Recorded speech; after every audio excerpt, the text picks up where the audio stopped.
Hello friends, मैं मनीष कुमार स्वागत करता हूं आप सभी को ज्ञानदीप कोचिंग एमके में। जैसा कि फ्रेंड्स हम लोग क्लास 10 का मैथ पढ़ रहे थे। चैप्टर नंबर 3 था जो क्या था, दो चर वाले रैखिक समीकरण युग्म। और इसे हम कहां तक पढ़ लिए थे? प्रश्नावली 3.2 तक पढ़ लिए थे।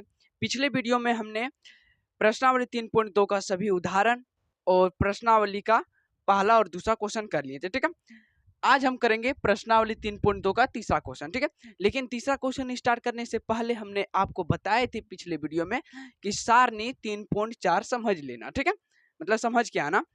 इसको हम डिटेल में लेक्चर 5 की वीडियो में हमने बता चुके हैं। ठीक है, लेकिन आज इसे हम शॉर्ट में इसलिए बता देंगे क्योंकि इसके आधार पे ही आगे का क्वेश्चन है। ठीक है, आगे का क्वेश्चन समझ में आएगा। लेकिन जो डिटेल में नहीं समझाए वो प्लीज लेक्चर नंबर 5 की वीडियो में जाके जरूर समझ ले। ठीक है, अब देखो ये 4.3 का 4.3.4 सारणी कहना क्या चाहता है, जैसे कि हम शॉर्ट में बताना चाहते हैं, इसलिए हम थोड़ा ग्राफ छोटा सा ग्राफ बना के आए हैं। हमने प्रश्नावली 3.1 में क्या सीखे? प्रश्नावली 3.1 में क्या सीखे? मान लो ये दोनों समीकरण है। ठीक है, हम आपको बोल दिए कि इन दोनों समीकरण का कितना हल है ये हमें बताइए। तो आप क्या करते थे? ग्राफ विधि से बनाते थे।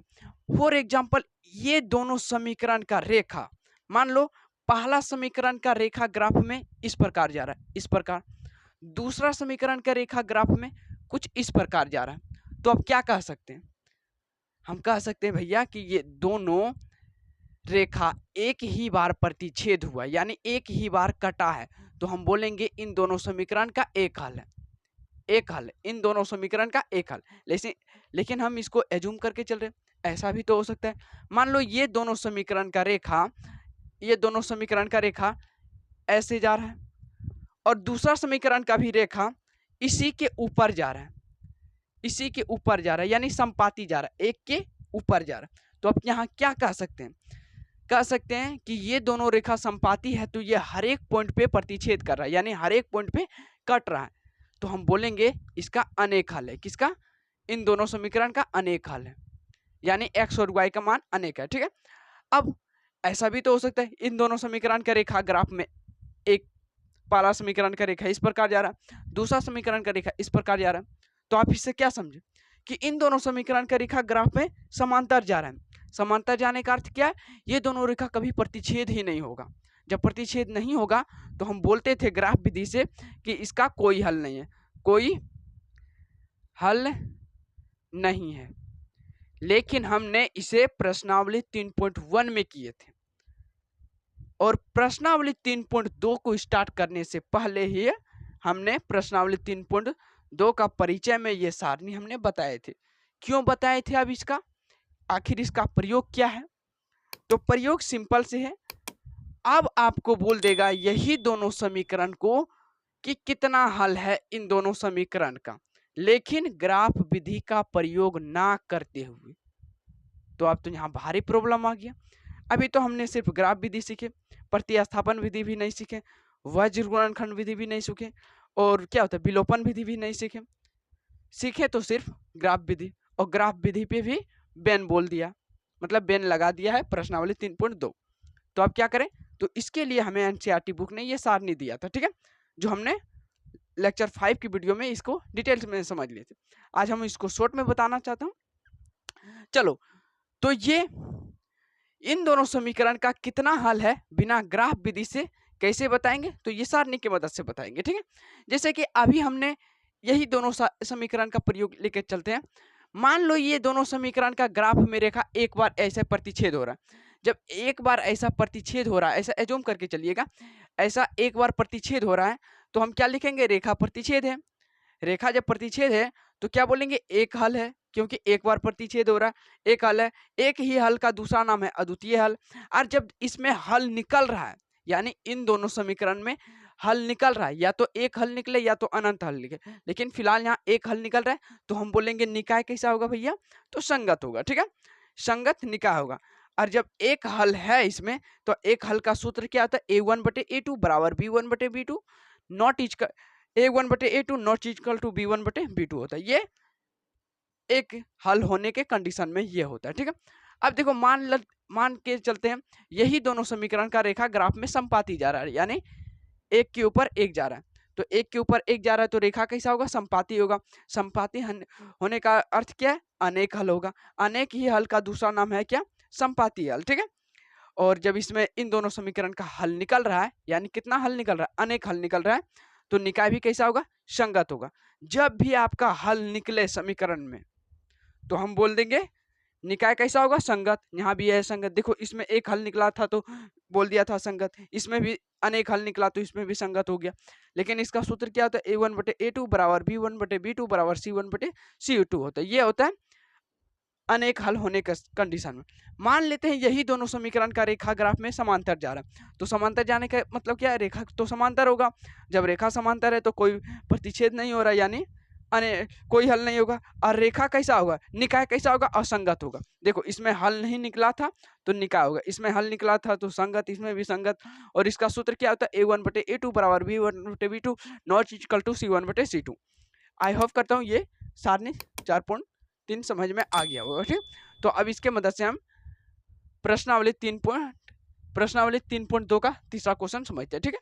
फिलहाल इसको हम मिटा देते हैं। हाँ तो चलिए, प्रश्नावली 3.2 का तीसरा क्वेश्चन क्या बोलना चाहता है, देखो अनुपातों a1/a2 b1/b2 और c1/c2 की तुलना करके ज्ञात कीजिए। यानी सारणी 3.4 की तुलना करें, सारणी 3.4 की तुलना करें, जो अभी हम समझ लिए थे, ठीक है। उसके बाद क्या कर रहा है, निम्न रेखिक समीकरण के युग्म संगत है या असंगत है।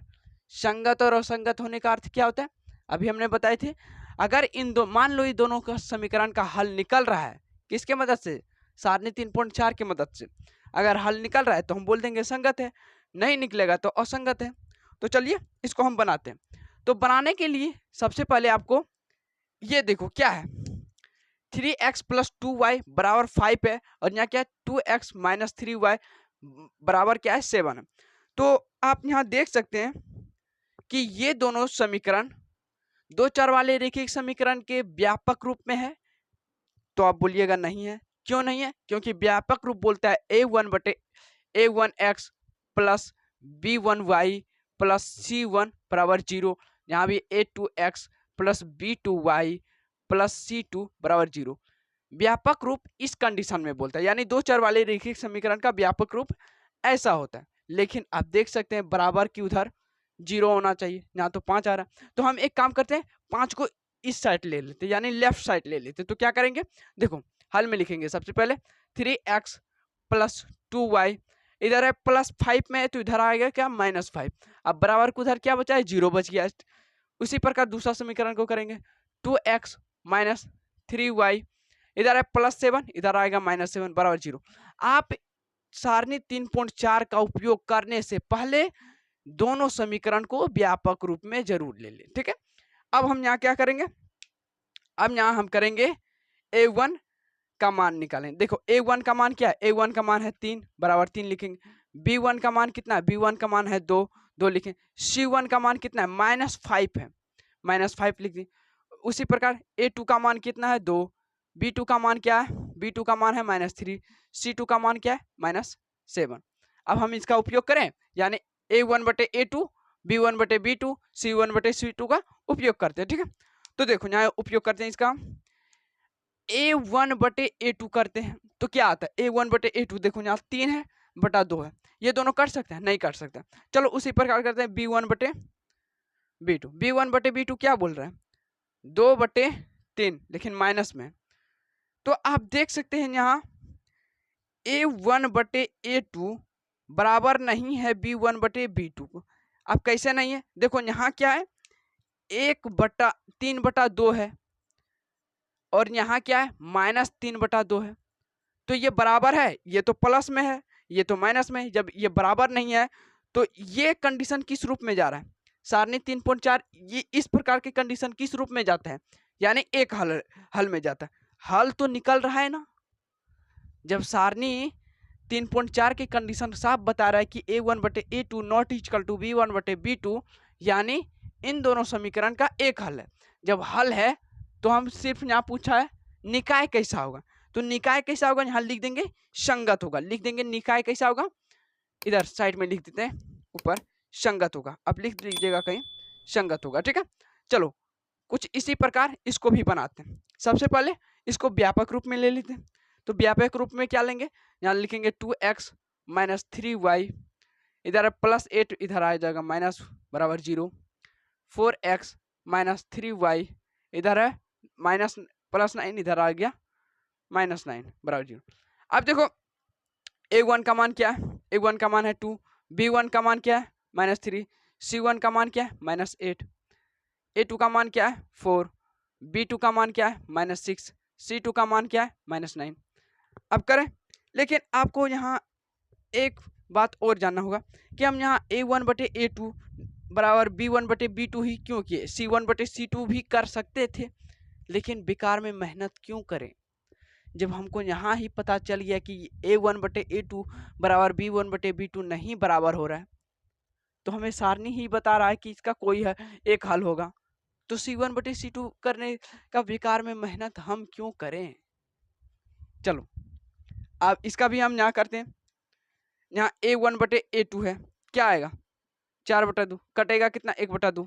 चलो उसी प्रकार करते हैं b1 बटे b2 क्या है -3 -6, कटेगा कितना, कट गया 1/2।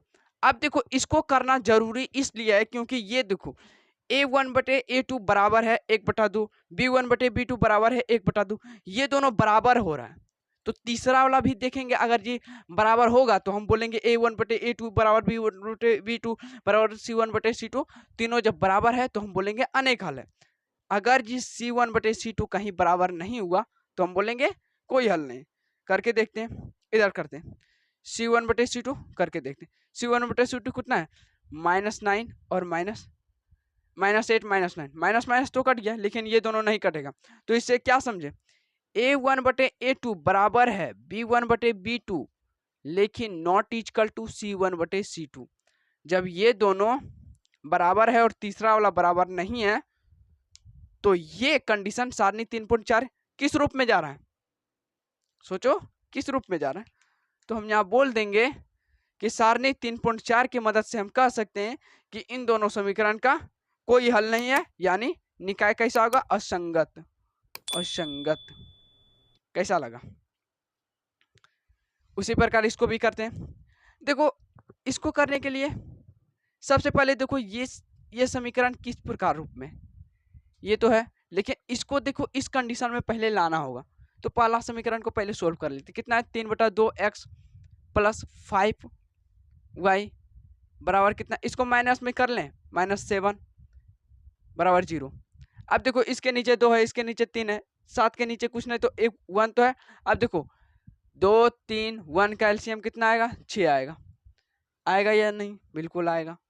बताओ कितना आएगा 9x आएगा प्लस 10y आएगा प्लस कितना आएगा 42 बराबर क्या आएगा 0 आ गया, यही आएगा। अब देखो क्रॉस मल्टीप्लीकेशन करते हैं, 0 के नीचे भी कुछ नहीं तो 1 है। अब क्रॉस मल्टीप्लीकेशन कर लेते, क्या आता है देखो, ये सभी करेंगे 1 से गुना तो यही आ जाएगा प्लस -42 बराबर, अभी देखो 0 गुना 6 गुना 0 करेंगे कितना आया 0, यानी दूसरा समीकरण तो हम सोल्व कर लिए, ठीक है। अब देखो पहला समीकरण सोल्व कर लिए, दूसरा समीकरण को भी लिख लेते हैं 9x माइनस 10y, इधर है कितना +14, इधर आएगा क्या -14 बराबर क्या आएगा 0। समझ में आ गया दूसरा समीकरण। अब इसके मदद से हम a1 बटे a2 कर लेते हैं, b1 बटे b2 कर लेते हैं, ठीक है। देखो a1 बटे a2 डायरेक्ट कर दें, a1 बटे a2, देखो यहाँ कितना है a1 का मान है 9, इसका भी मान है 9, यानी कट के आया कितना 1 आ गया, ठीक है। अब देखो b1 बटे b2 करते, b1 बटे b2, यहाँ कितना है +10 में, लेकिन यहाँ -10 में, -10 में कट के आएगा कितना -1। अब देखो ये दोनों बराबर है, यहाँ आ रहा है +1 और यहाँ आ रहा है -1, तो ये दोनों बराबर नहीं है। जब बराबर नहीं है तो हम कह सकते हैं कि a1 बटे a2 बराबर नहीं है b1 बटे b2 के। तो सारणी 3.4 किस कंडीशन में जा रहा है, यानी सारणी 3.4 हमें साफ रूप से कह रहा है कि इन दोनों समीकरण का कोई एक हल है, यानी एक हल है तो निकाय कैसा होगा संगत होगा, संगत होगा। चलो तीसरा नंबर का क्वेश्चन था, और इसमें अभी 3 क्वेश्चन और है। क्वेश्चन था 1 2 3 3 क्वेश्चन और है, यानी कुल मिला के 6 क्वेश्चन है इसमें, ठीक है, नहीं 5 क्वेश्चन है, 5 क्वेश्चन। तो चलो 2 क्वेश्चन और समझ लेते हैं इसमें। हाँ तो चलिए, हमने चौथा क्वेश्चन ले लिया और 5वां क्वेश्चन ले लिया, ठीक है, तुरंत बन जाएगा ये क्वेश्चन। देखो सबसे पहले इसको हम व्यापक रूप में लेंगे, क्या लेंगे, 5x माइनस 3y, इधर है प्लस 11, इधर आ गया माइनस 11 बराबर 0, ठीक है, माइनस 10 है, माइनस 10x प्लस 10 6y, इधर है माइनस 22, इधर आएगा क्या प्लस 22, ठीक है, बराबर 0। अब a1 का मान निकाल लेते हैं, a1 का मान 5 आया, b1 का मान कितना आया माइनस 3 आया, c1 का मान कितना है, c1 का मान माइनस 11 है, ठीक है, सब रेड पेन से लिख रहे हैं, अच्छा कोई बात नहीं। a2 का मान कितना है, a2 का मान है माइनस 10 है, b2 का मान कितना है माइनस प्लस 6 है, c2 का मान कितना है, c2 का मान है प्लस 22। अब इसको a1 बटे a2 कर लेते हैं, क्या आएगा 5 बटा माइनस 10 कितना आएगा, 1 बटा माइनस में आएगा, 1 बटा 2 माइनस में आएगा, ठीक है। उसी प्रकार c1 बटे b1 बटे b2 करते क्या आएगा, माइनस 3 है और नीचे क्या है प्लस 6 है, ठीक है, काटेंगे कितना आया 1 बटा 2 आया, लेकिन माइनस में आया, ये दोनों बराबर है। तीसरा वाला चेक करते हैं, c1 बटे c2 करते कितना आएगा, माइनस 11 है और प्लस 22 है, कटेंगे कितना बार में, माइनस 1 बटा 2। देखो इसमें तीनों कंडीशन बराबर हुआ, a1 बटे a2 बराबर b1 बटे b2 बराबर c1 बटे c2। जब तीनों कंडीशन बराबर हुआ तो इसको लिख देंगे a1 बटे a2 बराबर b1 बटे b2 बराबर c1 बटे c2।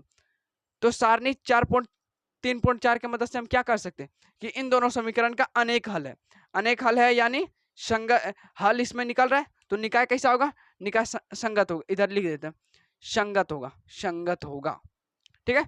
कुछ उसी प्रकार इसको सॉल्व करेंगे। सबसे पहले ये समीकरण को हम इस रूप में ला लेते हैं, यानी इस कंडीशन में ला लेते हैं, ठीक है। तो क्या करेंगे 3x लिखेंगे 4/3x प्लस 2y, इधर है क्या प्लस 8 में, इधर आएगा माइनस 8 बराबर 0 आ गया, ठीक है। अब देखो इसके नीचे भी एक, इसके नीचे भी एक, क्या करेंगे 3 1 1 का कितना आएगा एलसीएम 3 आएगा, यानी 4x प्लस 6y माइनस 24 बराबर 0, क्रॉस मल्टीप्लीकेशन कर लेते हैं, 4x प्लस 6y माइनस 24, 3 गुना 0 करेंगे कितना 0, ठीक है। चलो a1 का मान कितना है, a1 का मान है यहाँ 4, b1 का मान कितना है, b1 का मान है 6, c1 का मान कितना है, c1 का मान माइनस 24 है, ठीक है। इस यहाँ से देखो, यहाँ से a2 का मान कितना है 2 है, b2 का मान कितना है, b2 का मान 3 है, c2 का मान कितना है, इसको भी प्लस में इधर 12 है, उधर प्लस में इधर माइनस में कर लेते, ठीक है, माइनस 12 बराबर 0, व्यापक रूप में आ गया। c1 का मान कितना है, c2 का मान माइनस 12 है, ठीक है। अब a1 बटे a2 कर लेते हैं, a1 बटे a2 क्या बोल रहा है, a1 का मान कितना है 4 है, b2 का मान कितना है 2 है, कटेगा कितना बार में 2 आएगा।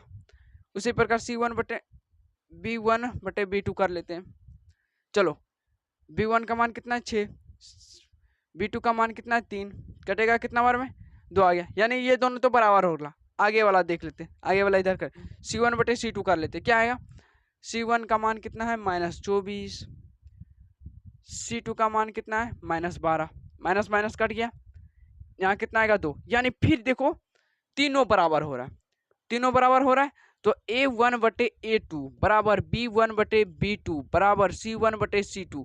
जब तीनों बराबर हो रहा है तो सारणी 4.3 के मदद 3.4 के मदद से, सारणी 3.4 के मदद से हम क्या कह सकते हैं कि इन दोनों समीकरण का अनेक हल है। जब हल है इसमें तो निकाय कैसा होगा, निकाय संगत होगा, संगत, निकाय लिख दीजिएगा, निकाय कैसा होगा संगत होगा, ठीक है।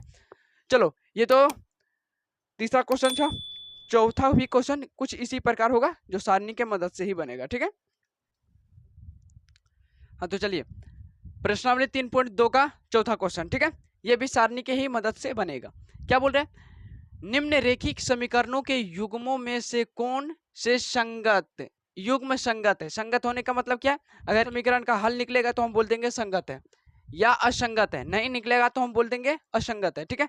यदि संगत हो तो अगर मान लो ये दोनों समीकरण का हल निकल रहा है और ये संगत है तो आगे क्या बोल रहा है, तो इसे ग्राफ विधि से हल कीजिए, यानी सारणी प्रश्नावली 3 पॉइंट में हम ग्राफ विधि से ही बनाते थे। यानी इसमें दो कंडीशन बता दिया।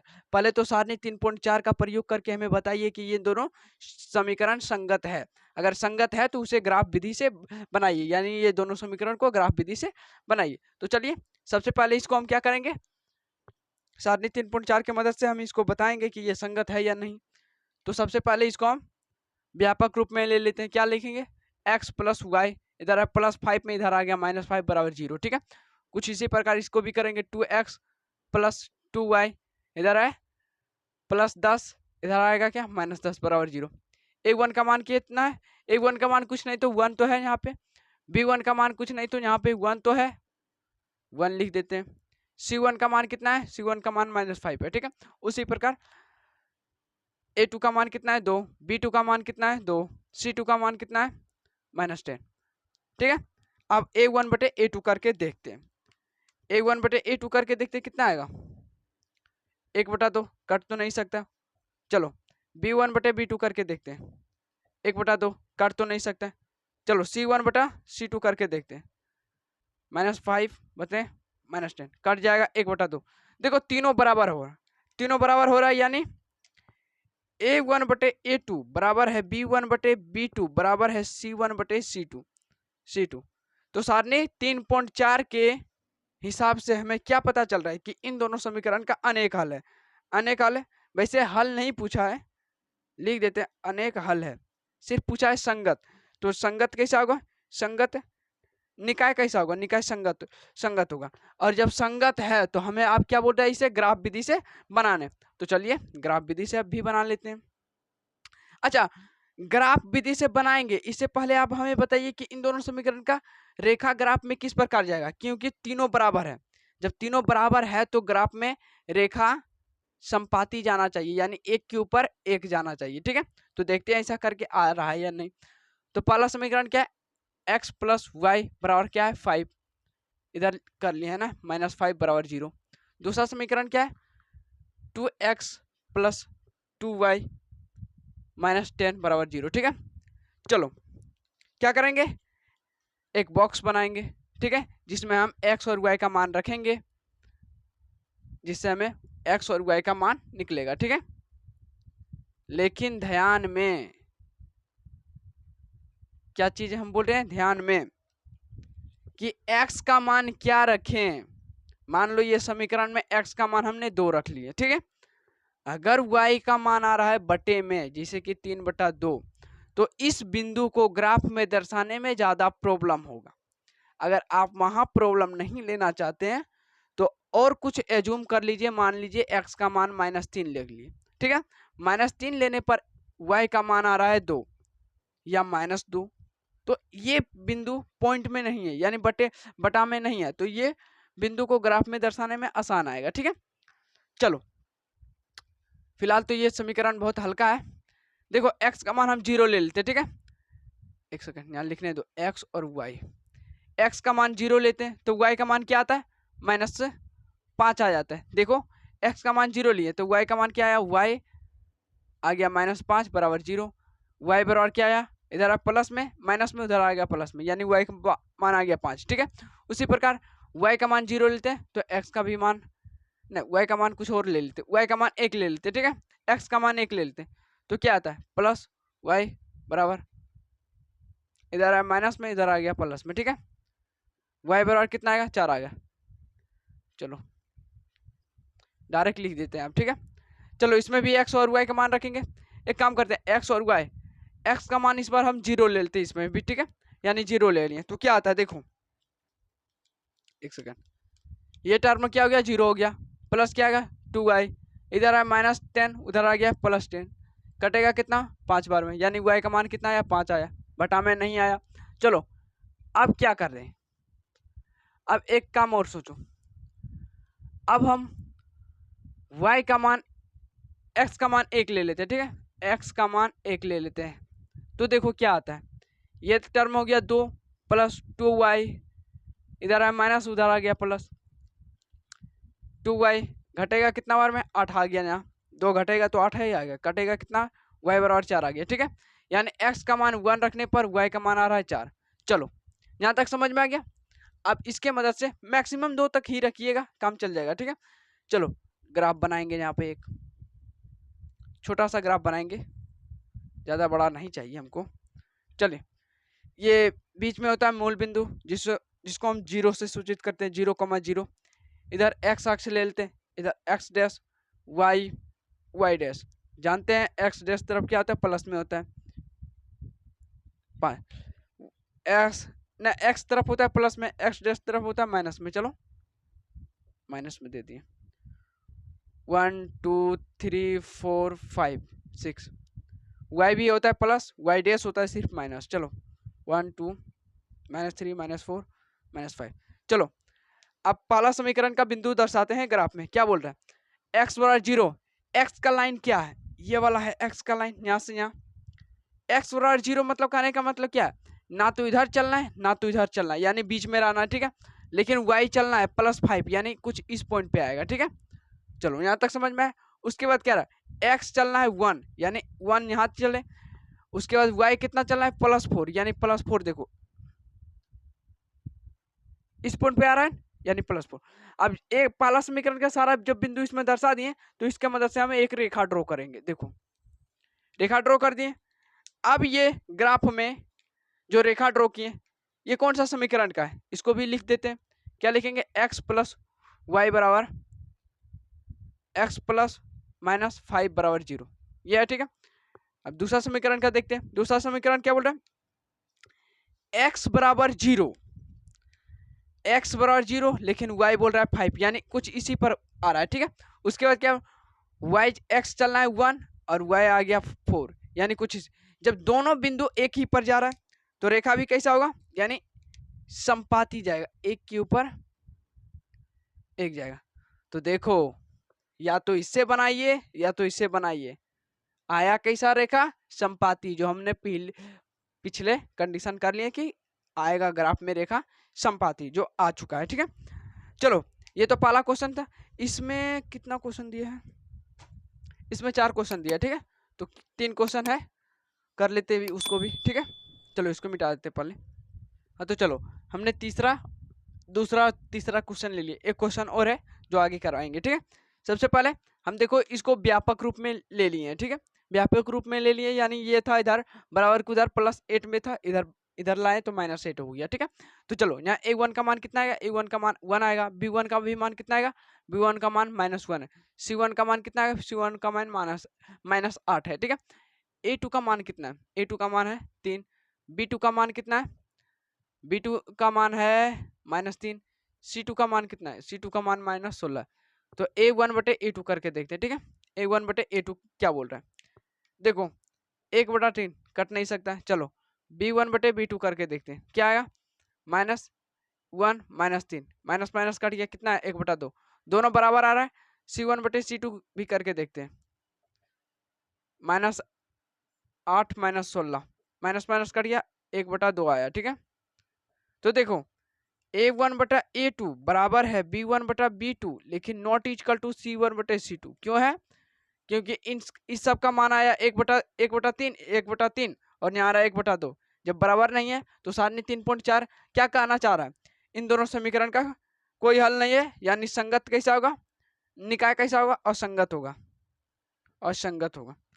जब असंगत होगा तो हमें ग्राफ विधि से नहीं बोला है बनाने के लिए। ठीक है, अब इसको देखते हैं, इसको भी ले लिए हम व्यापक रूप में।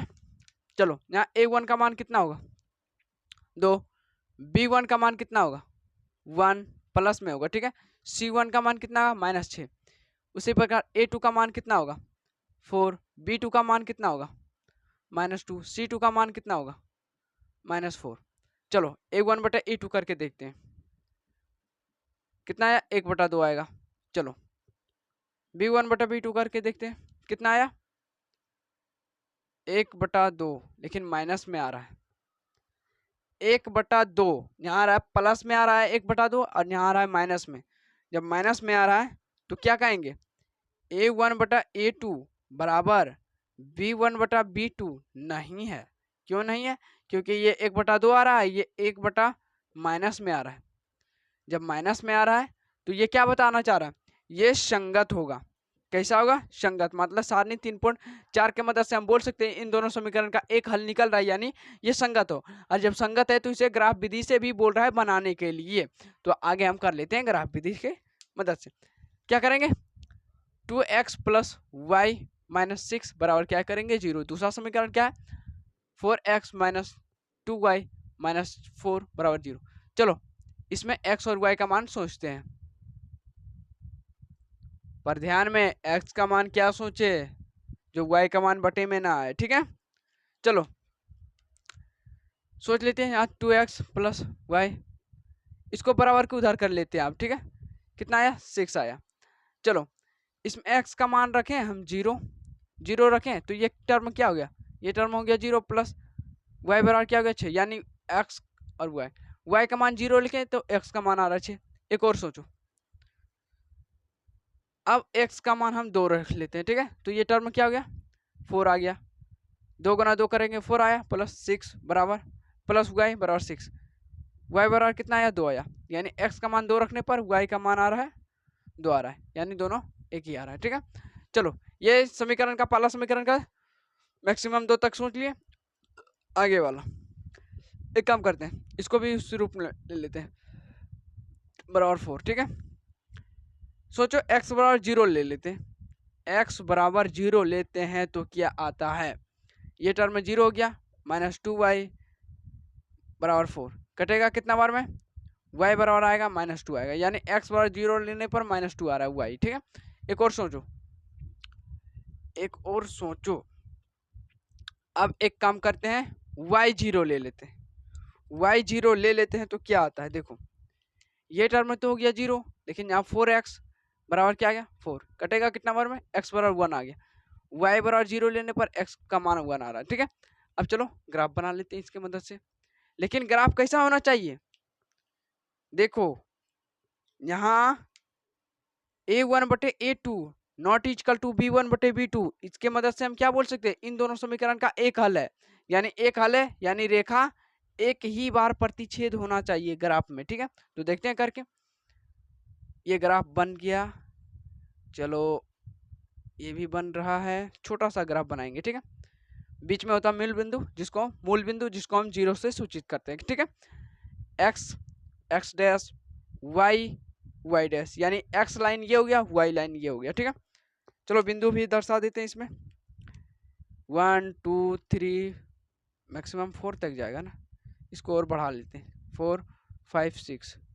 चलो x डैश, इसको भी कर लेते हैं -1 -2 -3 -4 -5 -6। ठीक है, इसको भी कर लेते हैं 1 2 3 4 5 6, इसको भी कर लेते हैं -1 -2 -3 -4 -5 -6। चलो पहला बिंदु का जो बिंदु है, पहला समीकरण का जो बिंदु निकला उसको हम ग्राफ में दर्शाएंगे। ठीक है, तो देखो x बराबर 0 है, x लाइन ये हुआ, ये वाला x 0, या x 0 का कहने का मतलब क्या है? ना तो इधर चलना है ना तो इधर चलना, रहना किधर है? बीच में। लेकिन y चलना है 6, यानी यहाँ आ रहा है। ठीक है, उसके बाद क्या बोल रहे हैं? x चलना है 2 प्लस 2 चलना है, यानी x प्लस 2 इधर आया, और y भी चलना है +2, यानी कुछ इस पॉइंट पे आ रहा है। जब पहला समीकरण का सारा बिंदु इसमें दर्शा दिए तो एक रेखा ड्रॉ करेंगे, और ग्राफ में जो रेखा ड्रॉ किए ये कौन सा समीकरण का है? लिख देंगे 2x प्लस वाई माइनस 6 बराबर 0। दूसरा समीकरण का भी कुछ उसी प्रकार करेंगे। देखो x बराबर 0 लेकिन y चलना है -2, यानी इस पॉइंट पे आ रहा है। ठीक है, उसके बाद x बराबर 1 लेकिन y चलना है 0, ना तो ऊपर चलना है ना तो नीचे, यानी बीच में रहना। ठीक है, अब देखो इसके मदद से भी एक रेखा हम ड्रॉ करते हैं। ठीक है, इसके मदद से भी एक रेखा ड्रॉ करते हैं, तो किससे करें? इस पेन से कर लेते हैं। ठीक है, तो देखो रेखा कुछ इस प्रकार जा रहा है। अब देखो ये कौन सा समीकरण का रेखा है ग्राफ में? तो लिख देंगे 4x माइनस 2y बराबर 4। ठीक है, देखो हमने क्या बोले थे? रेखा एक ही बार प्रतिच्छेद होना चाहिए, और एक बार प्रतिच्छेद हो रहा है। ठीक है, चलो ये 2 था, 3 था, तीसरा चौथा समझते जो लास्ट है। ठीक है, यही समझ लेते हैं। ठीक है, तीसरा क्वेश्चन हम लिख देते हैं, क्या है तीसरा, चौथा ना, 2x माइनस 2y माइनस 2 व्यापक रूप में दिया है ये, ठीक है। दूसरा क्या है, 4y माइनस 4 माइनस 5 बराबर 0। चलो a1 का मान कितना आएगा 2, b1 का मान कितना आएगा -2, c1 का मान कितना आएगा -2, ठीक है, -2। चलो a2 का मान कितना आएगा, a2 का मान आया 4, b2 का मान कितना आएगा -4, c2 का मान कितना आएगा -5। चलो a1 बटे a2 करते हैं, कितना आएगा 1/2। b1 बटे b2 करते हैं, कितना आएगा -2 बटा -4, कितना आएगा 1/2। और आगे करते हैं c1 बटे c2, क्या आ रहा है -2 बटा -5, माइनस माइनस कट गया, कितना आया 2 बटा। देखो पहला a1 बटे a2 बराबर है a1 बटे a2 बराबर है b1 बटे b2, लेकिन नॉट इक्वल टू c1 बटे c2, यानी बराबर नहीं है। तो सारणी 3.4 क्या कहता है, अगर इस रूप में आ जाएगा तो इन दोनों समीकरण का कोई हल नहीं है, यानी कोई हल नहीं है तो निकाय कैसा होगा, असंगत होगा, असंगत होगा। चलो प्रश्नावली 3.2 का चौथा क्वेश्चन हो गया।